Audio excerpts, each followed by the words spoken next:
Hi there.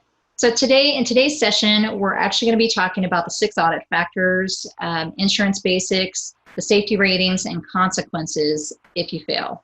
So let's just get started. So let's first talk about compliance investigations. So companies are selected for on an investigation for different reasons. So it might be the compliance safety accountability, the CSA scores, that's your SMS report.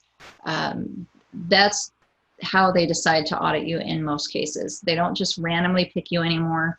They actually look at your CSA scores typically at the beginning of every quarter, and they don't really like me telling all the little secrets here, but I'm gonna. So typically at the beginning of every quarter, they actually print out a list of all the companies that are over the thresholds, and then they go through that list and assign them to different investigators. So at the beginning of the quarter, and if you notice at the beginning of every quarter is when, that's whenever most companies are starting to do stuff. The government's the same way. At the beginning of the quarter, they're actually going to, print off that list, who needs to be audited, and then they're going to go through there. They're going to verify your CSA scores that are current at that time. Before they decide to come out, they're going to do a little bit of research, and then they're going to assign those to different investigators or special agents, what they call special agents. Depending on where you're at, depending on the state, depending on everything. If they're federal, if they're from the Federal Motor Carrier Safety Administration, typically they're called special agents. If they're from the state, sometimes they're called agents, sometimes they're called investigators. It just depends on what department they're coming from. But if you're getting a compliance review, whether it be a state audit or a state compliance review, or whether you're getting a federal compliance review, they're pretty much the same. They operate the same. They use typically the same software. They do pretty much everything the same way. They're trained the same. So just because you may be getting a state audit versus a federal audit doesn't mean a whole lot, because you kind of expect the same, with the exception of some states actually don't do as much. They don't look at as much as, say, a federal audit would, but depending on the state you're in, it just depends. I've seen some states where they really don't look at hardly anything, which is crazy to me. But then if it's a federal audit, they're going to look at everything that we're going to discuss. So just moving on, in either scenario, you need to be prepared, whether it's a state audit or whether it's federal audit. So another reason why they might come out is a significant crash. If you have a major bodily injury, fatality, accident, especially if it's been on the news, especially if it's a high profile on the news kind of thing, then they're definitely probably going to come out. If it's not been on the news, but it's still a major crash, the potential of you getting audited or a compliance review, and just for simplicity's sake, I'm going to call it audits. So if you may get audited after that crash, if it was a major fatality or major bodily injury or fatality accident.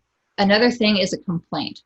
So officers can actually make complaints against your company. If they see your trucks and they're constantly stopping your trucks, giving you the same types of violations over and over and over again, or if they think that, there's some fishy stuff going on, maybe, yeah, you got a satisfactory rating whenever you got audited a year ago, but they know what your trucks look like. They know who your drivers are.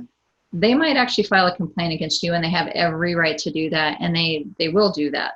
So if you get a complaint from an officer, a formal complaint from an officer, the likelihood of them coming in to audit you is pretty high. Another complaint kind of thing is from employees. So employees, they can't just call and say, hey, my company's doing all this horrible stuff. So it doesn't work that way. They actually have to formally do it in writing via the internet. They have to go online. They have to file a formal complaint online. And it's not going to be just one guy that gets you audited. It has to be consistent. There has to be quite a few employees saying the same kind of things for them to actually come out and perform a compliance review or an audit on you. It's not just going to be one guy saying that, you made him violate hours of service rules for them to actually do that. They're going to need to see some consistency there, or they're going to need to actually believe that guy enough to send their team or an investigator out there. So there might be some other evidence of safety violations. It just depends. Other agencies might call and, file a complaint against you, EPA, OSHA, things like that. But for the most part, they're going to go off your CSA scores. So if you're a passenger carrier or hazmat carrier, they're actually required to do random, pools of companies that they audit. So it might not be one of those things. It might just be that you got pulled in a random thing if you're a passenger carrier or a hazmat carrier. But for general haulers, for general property carrying, companies, then you're not picked randomly. You're picked for a reason. And most of the time, they'll tell you whenever they get there. So let's talk.